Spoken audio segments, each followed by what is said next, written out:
We have a couple of speakers with us today to help us think about that and about how we can build the capacity in our congregations to do what God requires of us. One that I want to first introduce to you that will be coming to share the first part of the presentation before the stretch break and another right after. The Reverend Ronnie Clark is the senior pastor of Hearst Chapel AME Church, Hearst AME Church in Lakeland, Florida. He's been there for 15 years serving there. Lady Clark, his wife, Ms. Angela, serves there with him. And he has been a part over the last, I think it's been 22 years now, of DART-affiliated organizations. He helped to found in Daytona Beach, Florida, the Faith organization there. He also began and was one of the founders of the Peace organization in Lakeland, Florida, in Polk County. Prior to being in Lakeland and serving there, Pastor Ronnie Clark served at Bethel AME Church here in Pensacola, Florida.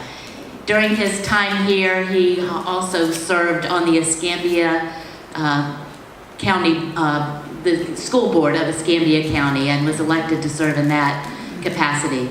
We're honored to have Pastor Ronnie Clark with us here today. And then following the stretch break, Reverend John Ashbury, who is the Executive Director of DART, the Direct Action and Research Training Center, will share with us about how we can build the capacity of our congregations to do powerful justice ministry. John Ashbury has been ordained for 33 years.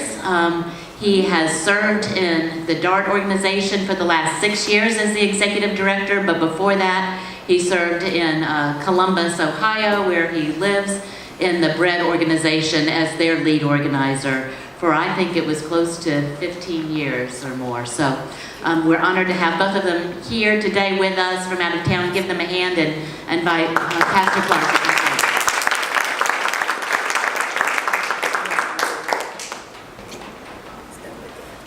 Thank you. It's good to be back in Pensacola again.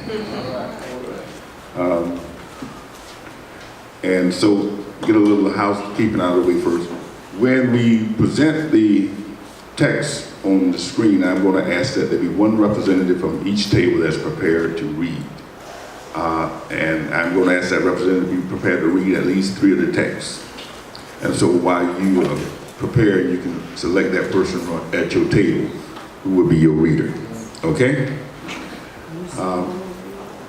And so I don't tap all my time. I'm getting ready to host the annual conference of 63 churches on the following week. Tomorrow is Communion Sunday. But this city was so wonderful to me, and the work that you're planning to do is so great that I thought it was important to put all those things aside to come and share with you what God can do when we follow His mandate and God's plan for the city. I want to start out with a testimony first. All of my life, I've been impacted by drug addiction, crimes related to drugs. I've never sold drugs, I've never taken drugs a day in my life, but I've always been impacted.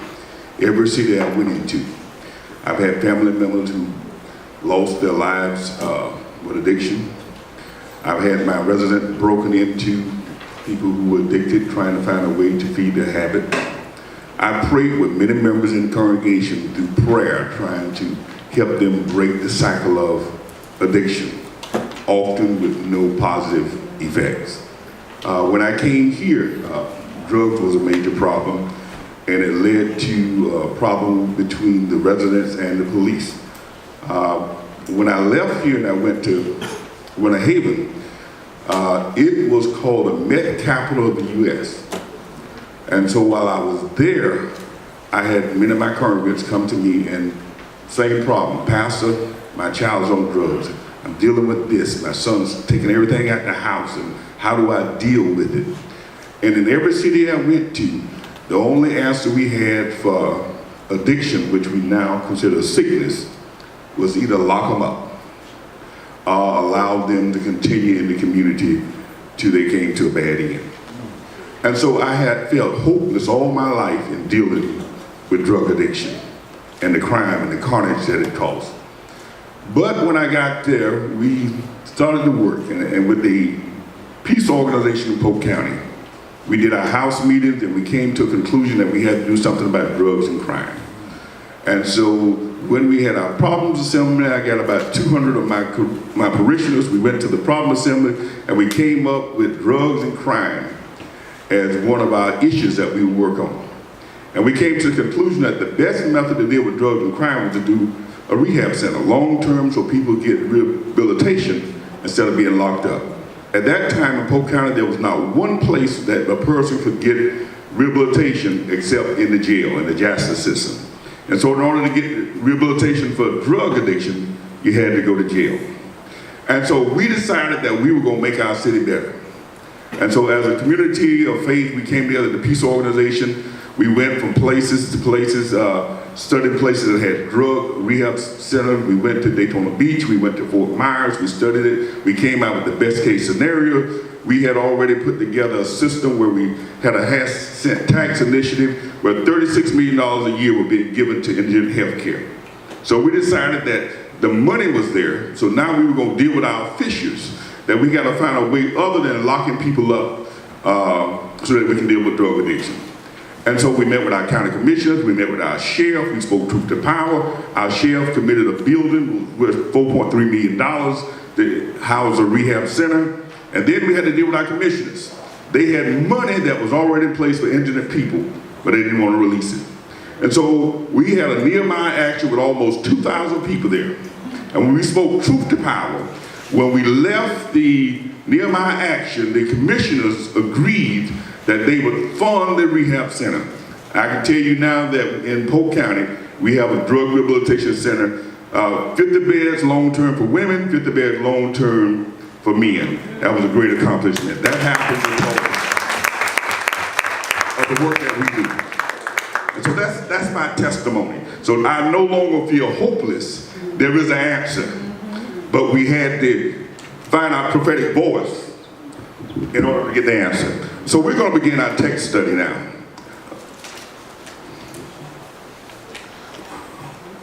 Table 1. Do you have someone prepared to read? Okay. I've got it.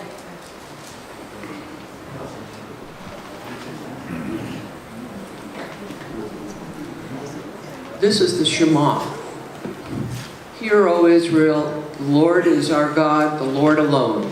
You shall love the Lord your God with all your heart and with all your soul and with all your might. Okay. Now, let us take a look at that. This verse starts out with saying, Hear, O Israel. Part of the problem that we have with the text is often we don't read it from the margins or from the eyes of the oppressed or from the lens of the ones who wrote it. In our culture, we're very individualistic. And so we interpret and we read scripture from an individual point of view most times. But the scripture text started out with, Hear, O Israel. God is talking to the nation. Love the Lord our God, the Lord alone. You shall love the Lord your God with all your heart, with all your soul, and with all your might. And your neighbor as yourself. And so what God has said to Israel is that you are to love him as a nation first. And then after we move from the corporate, then we can deal with the individual. But the scripture text basically deals with us corporately. And so when God deals with the city, God is dealing with the city corporately. Too often we interpret everything individually. And so God said, Hear, O Israel. And what God has said to them is that I want you to hear me, love me, and I want you to build your political and economic systems on my word so that they will bless everybody. Next. If you go into any area and you got 10 people together, these 3 systems will pop up. A religious value shaping system, a political system, and an economic system.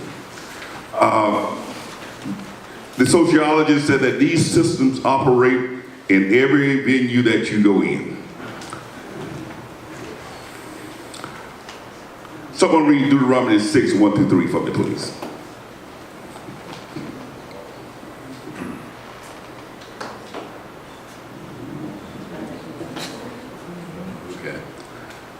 Now this is the commandment, the statutes, and the ordinances that the Lord your God charged me to teach you to observe in the land that you are about to cross into and occupy, so that you and your children and your children's children may fear the Lord your God all the days of your life and keep all his decrees and his commandment that I am commanding you, so that your days may be long.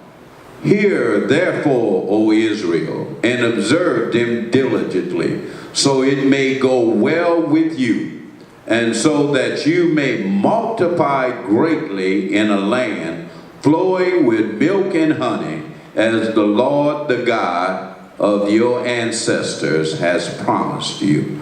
Okay. Now, the religious system, or the value-shaping system, is designed to draw the people closer to God.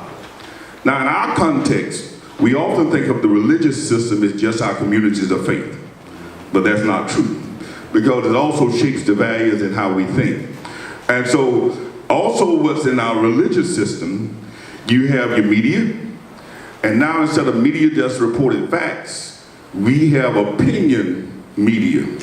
You got CNN, you got MSNBC, you got Fox, and all of them is trying to shape your way of thinking to the opinions that they're putting out. You have social media, you got Facebook, you got Twitter, you got Instagram, you got all those things, and in there, it shapes the mindset of the people. Not only that, but you have the schools. The schools were built almost look like a church for a long time ago if you watch your schools. And in your schools, it's designed to shape the mindset of the people more often after humanism rather than teaching God's concepts. You also have Madison Avenue, commercialism, that's designed to teach and shape your mindset that you bow down at the gods of commercialism and at the altar gods of silver and gold and sports and entertainment. And so you have all these systems who are competing to shape the mindset of the people. And if we're true with ourselves, the education system, the commercial system, and the media does a better job of shaping the mindset of the people often than our church. And so instead of the system drawing us closer to God, sometimes we've allowed those other systems to co-opt us. And now our religious system is relegated to just a worship service. And our real mindset about how we're going to operate and how we're going to function have been shaped by these other religious systems. The education system, the media, and the commercial system. So now, O Israel, what does the Lord your God require of you? Only to fear the Lord your God, to walk in all his ways, to love him, to serve the Lord your God with all your heart and with all your soul, and to keep the commandments of the Lord your God and his decrees that I am commanding you today for your own well-being. Okay, so this is what God is commanding you to do. As people of faith, this is where our allegiance should be. Now, I'm going to try to make this interactive. How many of us believe that the other systems of religion have more impact on the people in our church than God's system? Okay. And so the question becomes, what do we do about it? Religious system shaping values designed to bring us what? Closer to God. Well, when God set up the city, when he brought Israel out of bondage, and God is now establishing his city, we love to hear people talk about the utopia, the perfect system. Well, man can't create a perfect system because he's imperfect. But God has a system that is designed to bless everyone. And in this system, the religious and value-shaping system is to bring us closer to God. That's where it first started with. If we're closer with God, okay? And so, as people of God, we have to sometimes flip the narrative, redo the paradigm, and make God's system more important than the systems of this world. Someone read. You shall appoint judges and officials throughout your tribes in all of your towns that the Lord your God is giving you, and you shall render just decisions for the people. You must not distort justice. You must not show partiality, and you must not accept bribes, for a bribe blinds the eyes of the wise and subverts the cause of those who are in the right. Justice, and only justice, you shall pursue, so that you may live and occupy the land that the Lord your God is giving you. Okay. The political system.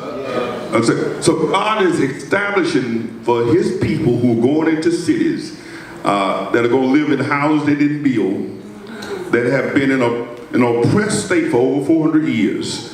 God is laying a plan how they may prosper, but God is also setting up a political system.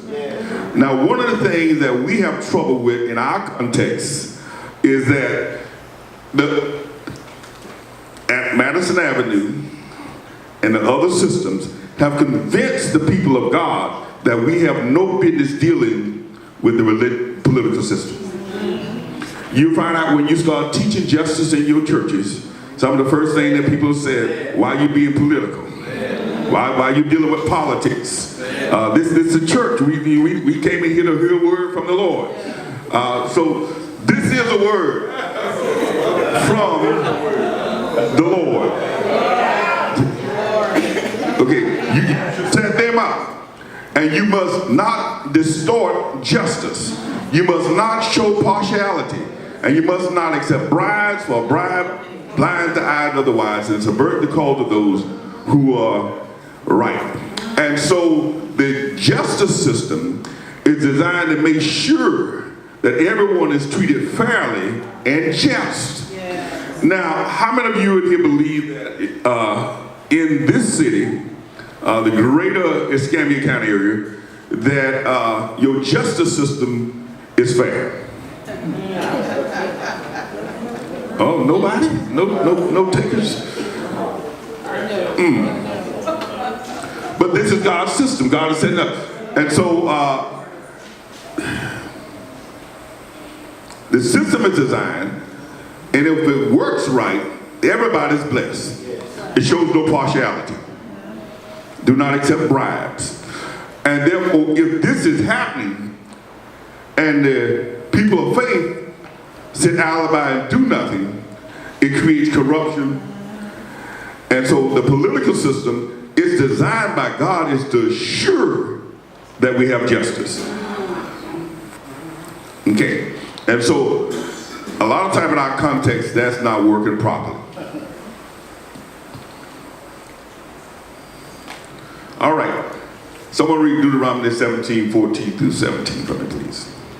When you come to the land which the Lord your God is giving you, and possess it and dwell in it, and say, I will set a king over me like all the nations that are around me. You shall surely set a king over you, whom the Lord your God chooses. One from among your brethren you shall set as king over you. You may not set a foreigner over you, who is not your brother. Okay, read. But he shall not multiply horses for himself, nor cause the people to return to Egypt to multiply horses. For the Lord has said to you, you shall not return that way again. Neither shall he multiply wives for himself, lest his heart turn away, nor shall he greatly multiply silver and gold for himself. Read.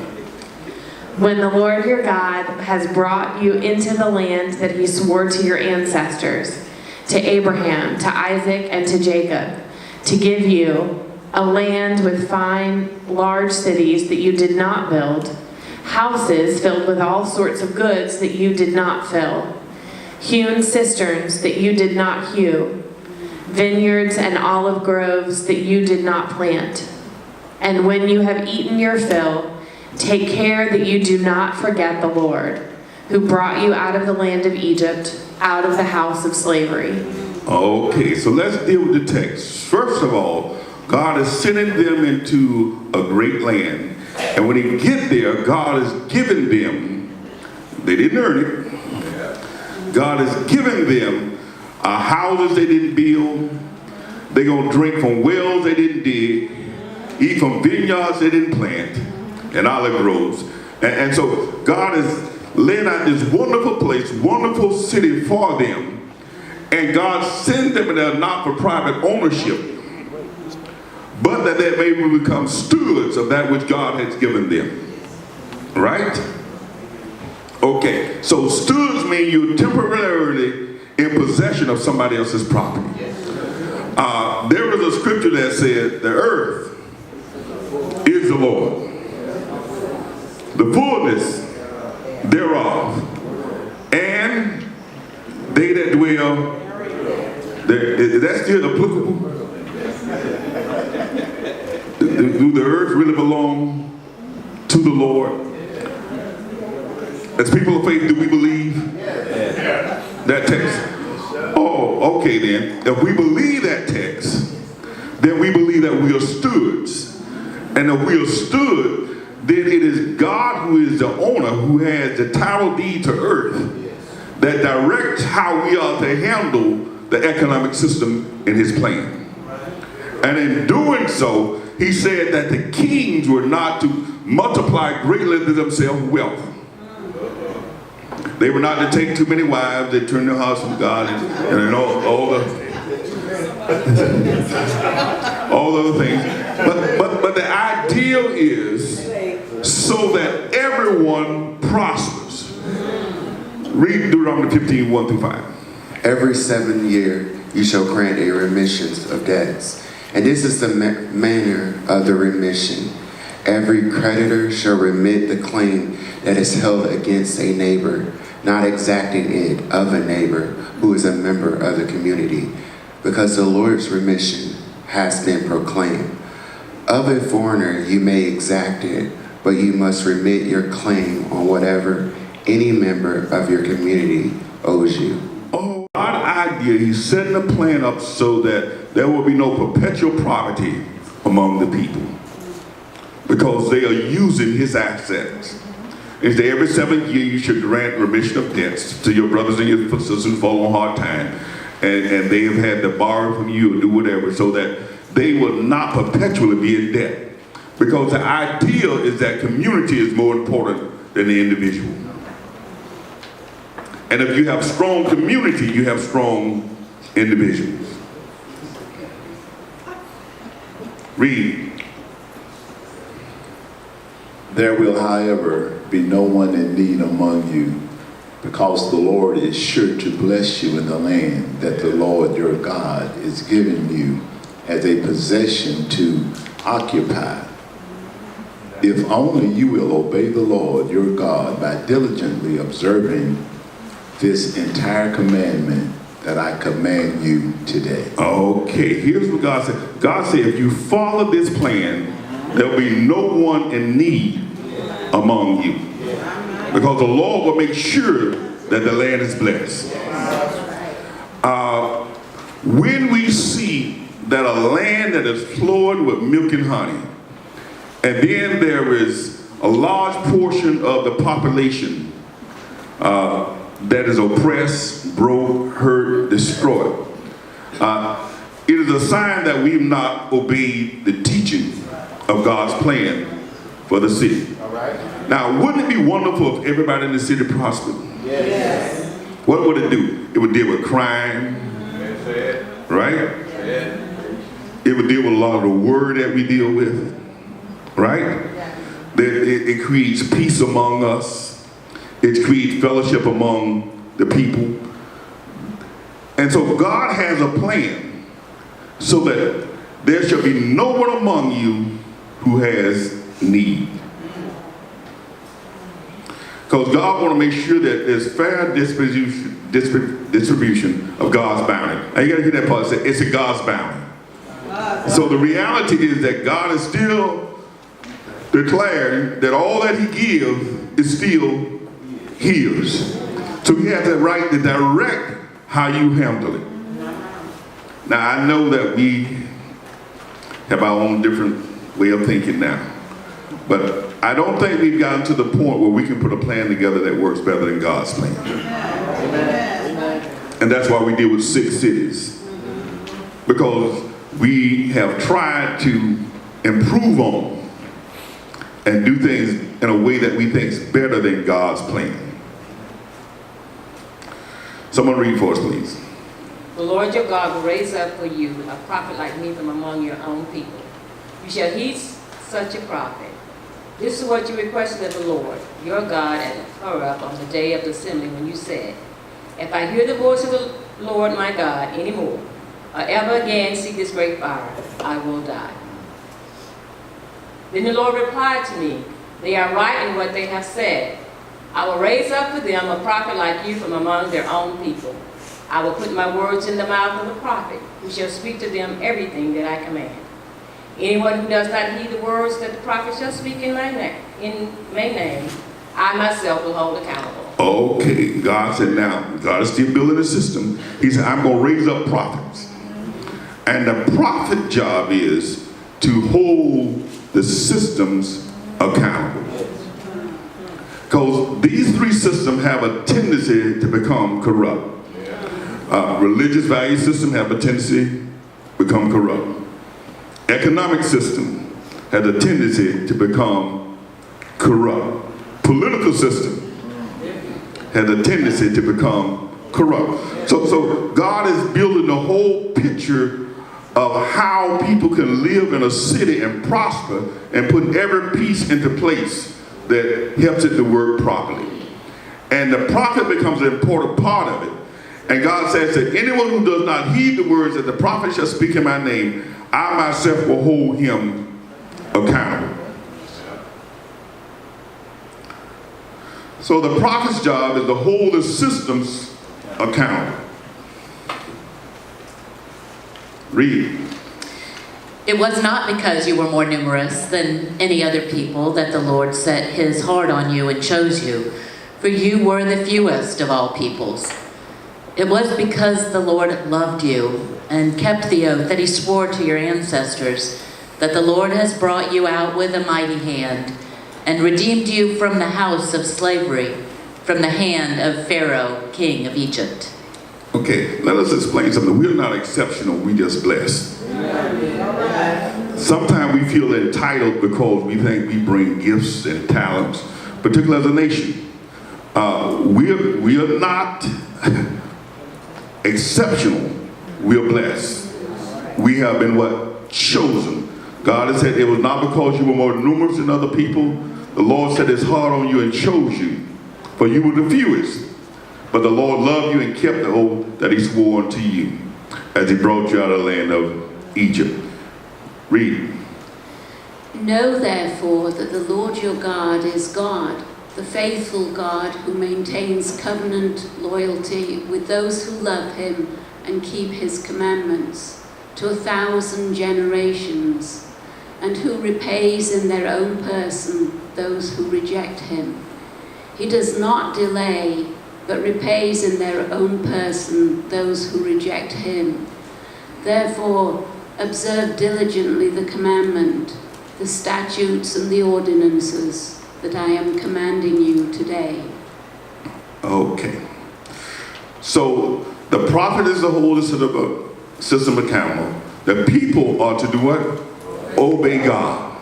When the prophet holds the system accountable and the people obey God, even though the systems may become corrupt, then God intercedes and God works on the behalf of his systems that he set in place. Okay, and so it becomes incumbent upon the people, particularly people of faith that we are, that we also obey what? God.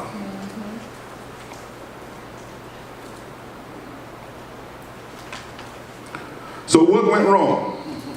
So if God laid out this wonderful plan for a city and no one would be in need, he had checks and balances in it. the system can work. If the system work right, you won't have oppression. You won't have all the things that we face in our cities that we deal with now, the crime, the violence, the division, all those things. We wouldn't be experiencing those things if we followed God's plan for the city. So what went wrong? The fall of the system began with the erosion of the economic system. Israel only followed God's economic system twice. And they moved it to the year of Jubilee, or a remission of debt every 49 years. God starts out with every what? 7 years. But they consider that, you know, if you do that, you're going to allow people to become deadbeats.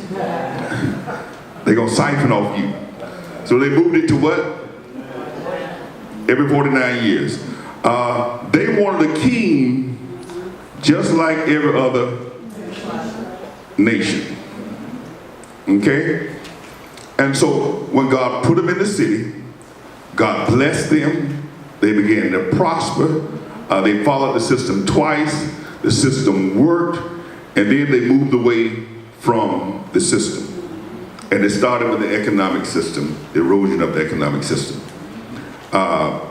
Because eventually, even though God give you something, instead of thinking yourself as a steward, we become owners.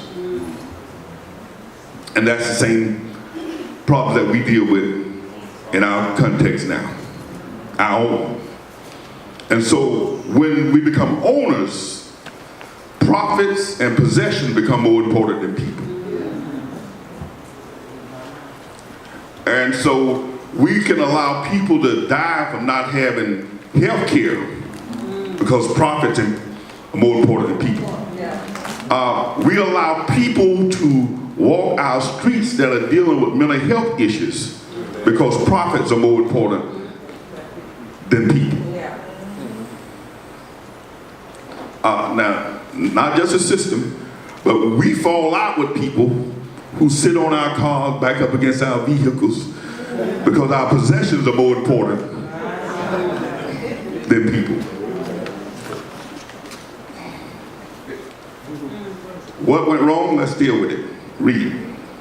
Solomon's provision for one day was 30 cores of choice flour and 60 cores of meal, 10 fat oxen and 20 pasture-fed cattle, 100 sheep, besides deer, gazelles, roebucks, and fatted fowl. For he had dominion over all the region west of the Euphrates, from Tipsah to Gaza, over all the kings west of the Euphrates, and he had peace on all sides. During Solomon's lifetime, Judah and Israel lived in safety, from Dan even to Beersheba, all of them under their vines and fig trees. Solomon also had 40,000 stalls of horses for his chariots and 12,000 horsemen.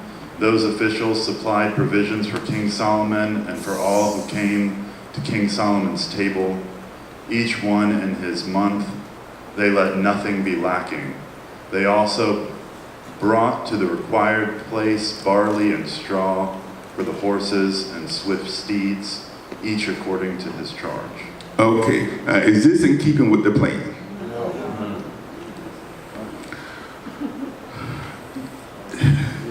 And so now we see the political system, which has power to corrupt, is taking more than its share of the power.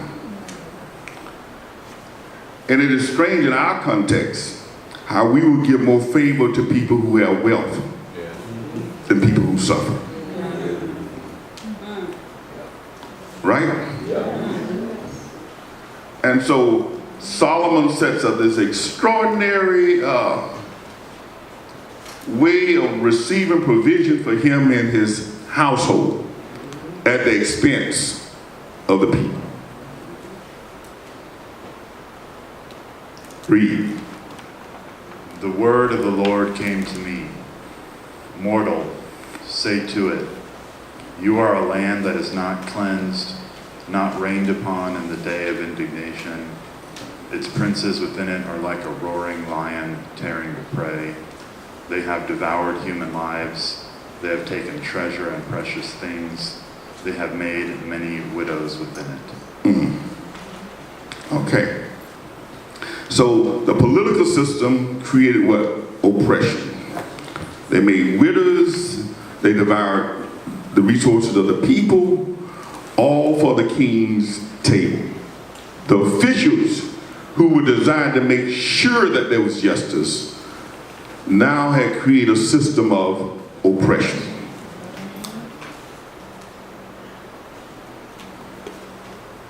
Read. Its priests have done violence to my teaching and have profaned my holy things. They have made no distinction between the holy and the common. Neither have they taught the difference between the unclean and the clean. And they have disregarded my Sabbath, so that I am profaned among them. Okay, so the priests become seduced and what? Corrupt. Political system, and now the value-shaping system has become corrupt. And sometimes, in order to get control, the religious system or the value-sharing system, they allow the political system to go unfettered. They work in cahoots with the political system and do not speak truth to power while people suffer. Scribes and Pharisees, hypocrites, for you lock people out of the kingdom of heaven.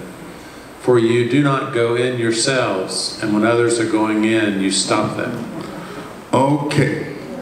And sometimes what we do, we deal with personal piety. Woe, you scribes and Pharisees, you hypocrites, you, for you lock the people out of the kingdom of heaven. And so the teachers of the law, the Pharisees, the scribes, they actually did more damage for the kingdom than they did good, as the system became corrupt.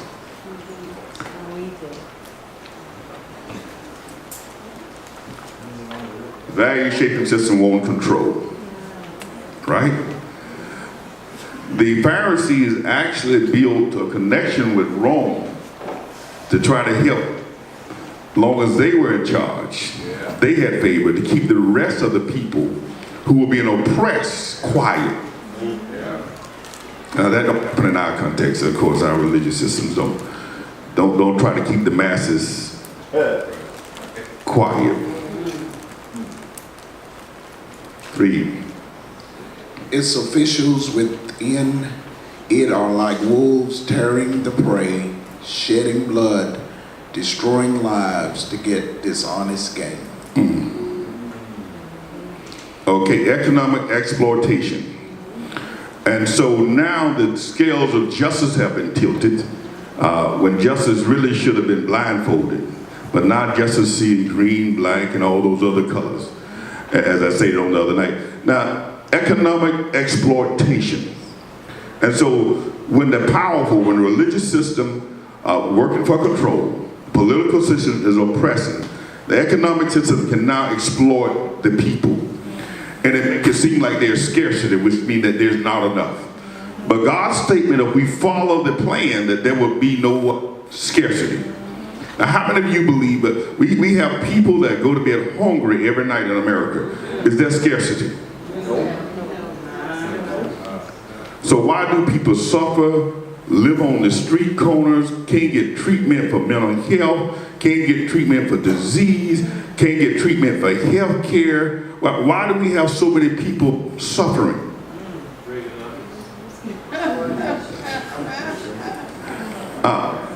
Because the systems have become corrupt. The religious value-shaping system has focused theirs on control. But political system is oppressing so that they exploit the people so that they can get gain. The economic system is exploiting. It is unconscionable when you have youth that go to bed hungry every night in America, as I said, but we pay farmers not to grow crops. And we call that good economic system. And we do that so that we can make sure that the price of goods stay up, so that the powerful can make more money. It is hard to afford a good diet. As a matter of fact, the poor can't afford a healthy diet, because the economic system has been exploited.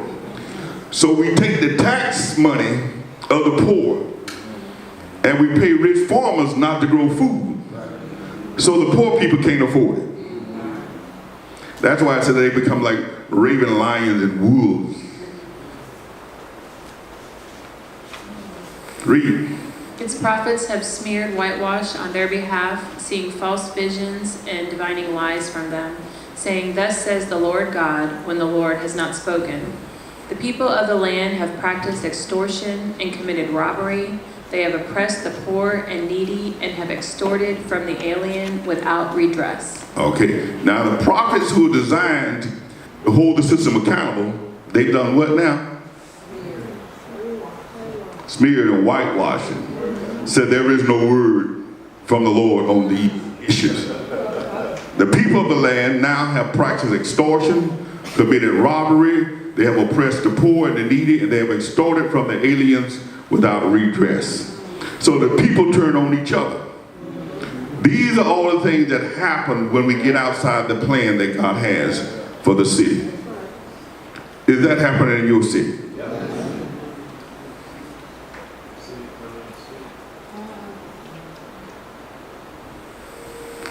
Okay, so when that happened, we have a city that's in rebellion. The prophets are seduced, the people exploiting each other, the systems are out of control.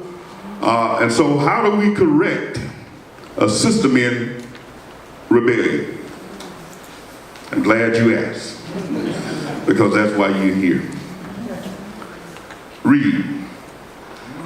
And I sought for anyone among them who would repair the wall and stand in the breach before me on behalf of the land, so that I would not destroy it, but I found no one.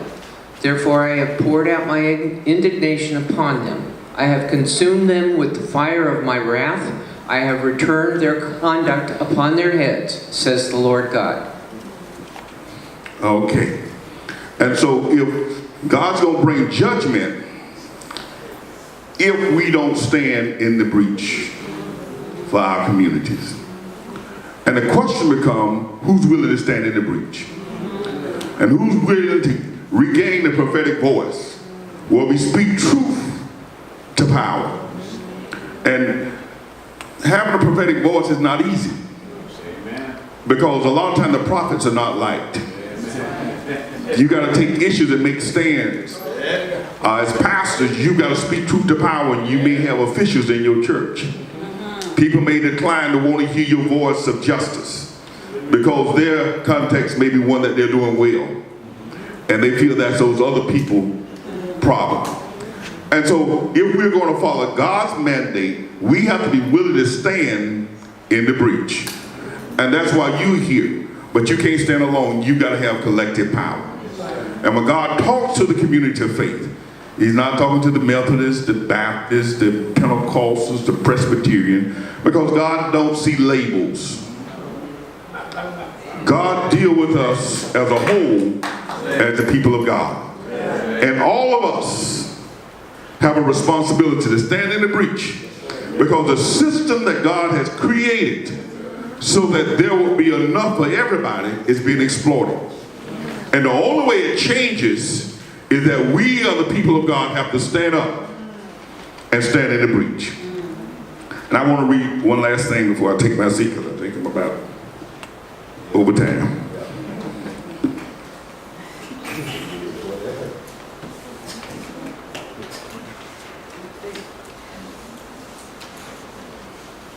Hear what God says in Amos 5. I can't stand your religious meetings. I'm fed up with your conferences and conventions. I don't want nothing to do with your religious projects, your pretentious slogans and goals.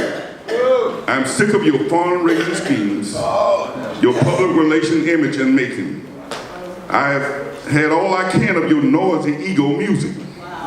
When was the last time you sang unto me? Do you know what I want? I want justice, oceans of it. I want fairness, rivers of it. That is what I want. That's all I want. AmScott Cash Advance charges 312% interest on a 2-week loan. AmScott charges 312% interest on a 2-week loan. Some of you know that the United States locks up more people than any other country in the world. And that Florida locks up more people than the United States average. And that Escambia County locks up twice as many people as the state of Florida. And locking up more people does not make a community safer. It actually is shown to make it more dangerous. Escambia County Schools, I guess, got a B last year. And that means that 48% of third graders did not meet the basic reading threshold. And basic, according to the Florida Department of Education website, means that they might be successful next year with support. That sounds like grade inflation to me. You get a B when half of your third graders are set up for a life of failure. A single mom with 2 kids would have to work 79 hours in a minimum wage job in order to afford the average 2-bedroom apartment in Escambia County. So that's from those facts. Well, the AmScott is just from their website. The education numbers are the Florida Department of Education. The Vera Institute publishes incarceration rates for every county in the country. And the National Low-Income Housing Coalition has an out-of-reach database that compares average rents with minimum wage for every community in the country. So, and none of these problems, all of these problems have been solved somewhere. I'll take reading for an example. City Springs Elementary School in Baltimore, Maryland, which is one of the poorest neighborhoods in the whole United States, has 98% of their first and second graders reading at state level. I've been there. I've seen it with my own eyes. The kids are not the problem. So these problems have all been solved somewhere. And the question is, if these problems exist, whose values do they reflect? Do they reflect your values as people of faith? Do they? No. Well, that's good.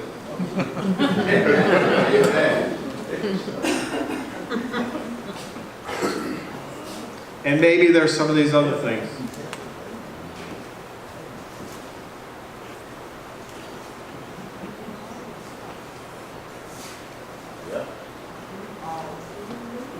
As a Christian, I take the Great Commandment as a core value, right? And this it has 2 parts. What's the second part of the Great Commandment? Love your neighbor as yourself, right? And now it's Christian, but it's also at the same time not uniquely Christian. Both aspects of that commandment are in Torah, and what Jesus did was combine 2 different instructions in Torah. The Hadith, which are the sayings of the Prophet Muhammad. No one is a true believer unless he desireth for his brother that which he desireth for himself. And it's interesting, I mean, those of us who are Christians, we tell this, we know the great commandment to love your neighbor as you love yourself. And then in the Gospel of Luke, Jesus gets quizzed. Who is my neighbor? And do you remember what the answer is? Huh? Yeah, but the specific answer, you know what he tells? What's the story Jesus tells? Good Samaritan. The parable of the Good Samaritan. And what most of us are pretty removed from is the idea of how much the Judahites despised the Samaritans. They were second-class citizens. They weren't even Jews, right? I mean, I'm from Columbus, Ohio. It's like how people in Columbus think about University of Michigan football players. We're not too far from Alabama and Auburn. It's visceral. And so what neighbor does not mean in the Christian tradition the person who lives next door. It's on the other side of town, on the other tracks. There's a lot more to say about that parable and that teaching and what it means in our context. But it also is, if you think about it, the commandment is to love as you love yourself. In the same way. It's as is an equal sign. And it's for the whole community, even those on the other side of the tracks. And a fundamental way in which I love myself is that I expect to be treated fairly and with respect. And if I love my neighbor, that would mean that I expect respect and fairness and justice for my neighbor. So we're very quickly, and I mean very quickly, going to think about these three questions. How do we understand it? How do we feel about it? And how do we act on it? So when we think about these problems in the community that affect so many people, and you know, when we're talking about half of children, it's not a few people who can't read. When we talk about, in the United States as a whole, the survey a couple years ago, 47% of U.S. households do not have $400 cash for an emergency. That means when your refrigerator goes out or your brakes go out, you have to take a loan. And more than just a few people, AMSCOT is successful because thousands of people are using that. Or they're using credit cards. Or they're using car title loans or whatever. And we have this whole industry of debt in this country. And there's now student loan debt is more than credit card debt in the United States. I really could go on about that. So there was Reverend Easley talked with us earlier about the story, this amazing story from the Hebrew Bible from Nehemiah 5. And there's a famine. Nehemiah is called by God to return home to Jerusalem. He sees the city, he gets people, they're organized, they're rebuilding the walls, and a famine hits. And when the famine hits, they have to go to the nobles and officials to get grain to eat and live. And in exchange for the grain, they pledge their fields and vineyards, sell their children into slavery. In many ways, what happens in Nehemiah 5 is a parallel to what happens in Genesis 47 to set up the Hebrews in slavery in Egypt. But Nehemiah does something different. He listens to people. They come and they tell their story. And in verse 6, it says this: I was very angry when I heard their outcry and these complaints. Nehemiah's anger leads to action. The appropriate response to injustice is anger. Now notice in this text it says after thinking it over. the King James Version says, after consulting with himself. There's a difference between hot anger and cold anger. But, and Christians, we've convinced ourselves that anger is bad. We've distorted actually there's a teachings in Ephesians that says, be angry and sin not. And we preach that all the time as don't get angry, but if we listen grammatically, it's a command to be angry. Get angry, be angry, and think it over, transform that hot anger into cold anger, and that's what Nehemiah did. He brought charges and convened the great assembly. So I get angry when I see injustice, want to take that hot anger and convert it to cold anger so I can do something about it. What does it take to act on these values, to act on our values successfully? If you will turn with me to the last page in your booklet, Values, Justice, and Power worksheet. Because this is, I don't want to just have these values, I want to live them successfully. God doesn't call us to simply write letters to the editor. God calls us to get our officials to change their actions.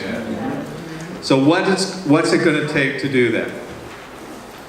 And to think through that, I want to think about 3 different kinds of relationships that all of us have. We all have personal relationships with family and friends, very close relationships I'm talking about. We all have relationships, voluntary relationships we choose. We're here because we belong to a mosque or a church or a synagogue, a congregation. There are social clubs, there are fraternities and sororities. And then we also have relationships of necessity. So we're in this room and the lights are on. When the lights come on, we're in relationship with whom? Power company, right? And that's a necessity. You know, if you want to buy a car or buy a house, you relate to a bank. I mean, unless you got, $300,000 cash, and if you have $300,000 cash, you probably have to have it in a bank. If we eat, you're relating to agribusiness. I mean, I have a decent garden in my backyard. I think it probably produces, 0.003% of what I eat during the year. So I relate to agribusiness. And as we think about these 3 different kinds of relationships, I want to ask ourselves the question, how successful am I at getting fair treatment in each of these spheres? And most of us have the experience with family and friends of getting treated fairly and with respect. Family's always more complicated, right? But with my friends, if I have a friend who's not treating me with respect, I sit down and try and deal with it. But you know what? If it's not going to work out, I find other friendships. And the same thing is true in the voluntary arena. But when it comes to the necessity arena, I don't really have a choice about the electric company. And I don't have a choice about paying taxes. And I don't have a choice about the healthcare system. I mean, I think I'm pretty articulate. I think I'm a pretty good negotiator. About 10 years ago, my daughter had to get some special treatment for pain in her hips, and we went to Children's Hospital, and we knew what we were doing. She saw a pain specialist, she saw a therapist, and she saw acupuncture. It was supposed to be wraparound treatment, and we knew our insurance was not going to cover the acupuncture, so we were going to pay for it out of pocket. But because it was on the same visit, the health insurance company refused all the other things that they were supposed to cover. And I spent 100 hours on the phone. My wife spent 100 hours on the phone, and we finally paid. And each time we would talk to an agent, we would do a three-way call with the hospital, we would work it all out, and they never changed the bill. And so we paid $1,000 out of pocket that we don't really have, for that services. And I'm pretty articulate. I kept very good records. I didn't have any power in relationship to that system. I was not successful at getting treated fairly and with respect. And even if I had, there's no way it was worth 100 hours of my time to do that. So I already said it, I guess. The difference is, in these relationships of necessity versus our personal relationships of voluntary relationships, is power. Like in our personal relationships, we have control, we have choices. In the necessity relationships, as individuals, we don't have any choice.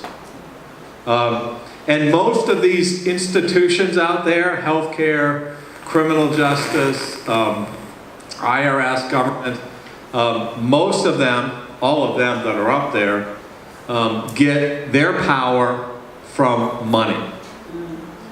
And I don't have that kind of money. I did not have a chance to look up the budget, for example, for the Escambia County Commission. I know when I was a lead organizer of Bread in Columbus in 2012, the budget of our county commission was $1.5 billion.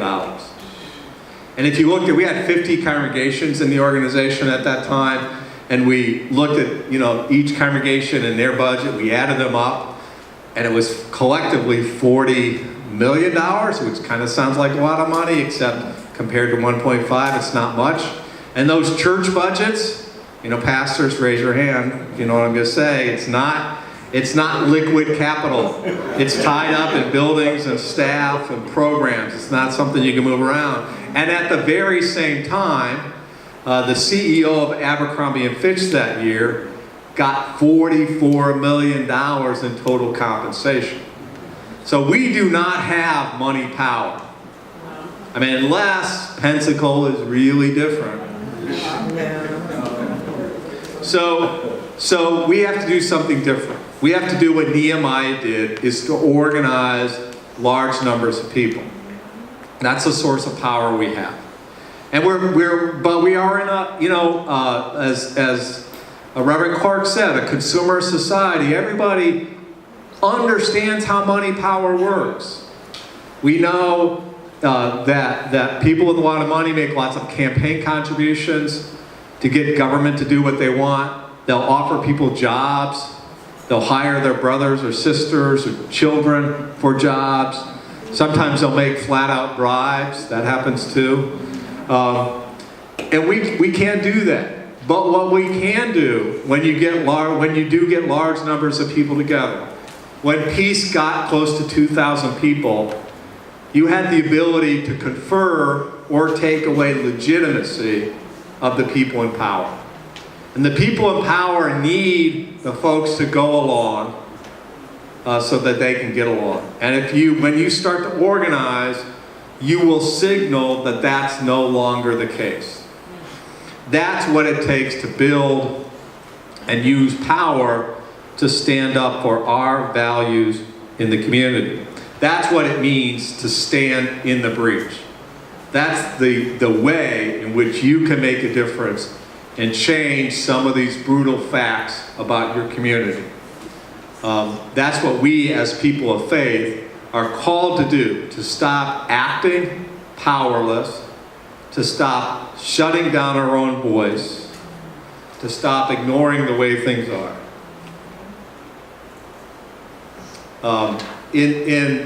We want to make this as plain as we can.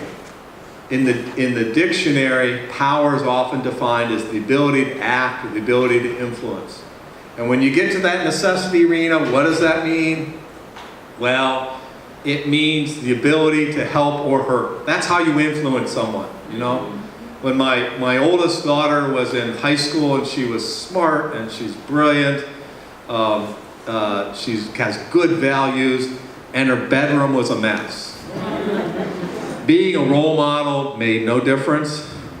The power of persuasion made, I explained to her that she lost her textbook one time for 2 weeks because her room was so messy.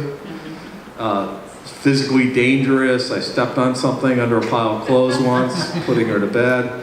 But when I wanted her, when really push came to shove, the way to get her to clean up her room was reward or punish, right? The ability to help or hurt. And we have to, when we get into the public arena, it's the same kind of thing. We have to, and the power we have is to confer or take away legitimacy.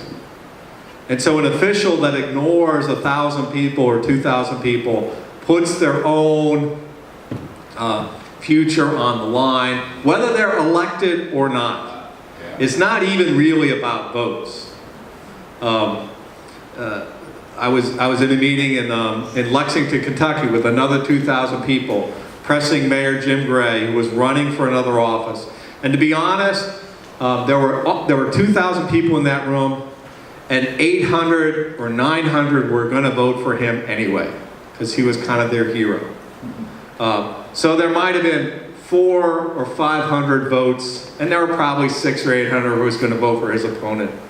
So there were 400 or 500 votes at stake. That wasn't going to swing that election.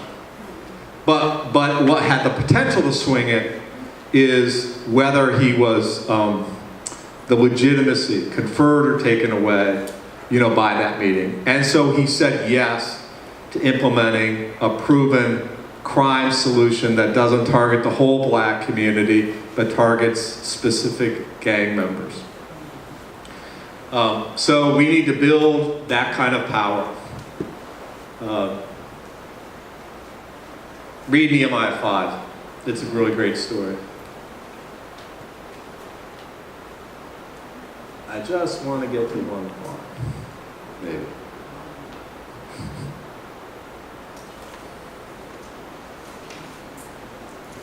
In 1967, and many other times, Reverend Martin Luther King said this: one of the greatest problems of human history is that the conflicts of love and power are usually contrasted as polar opposites.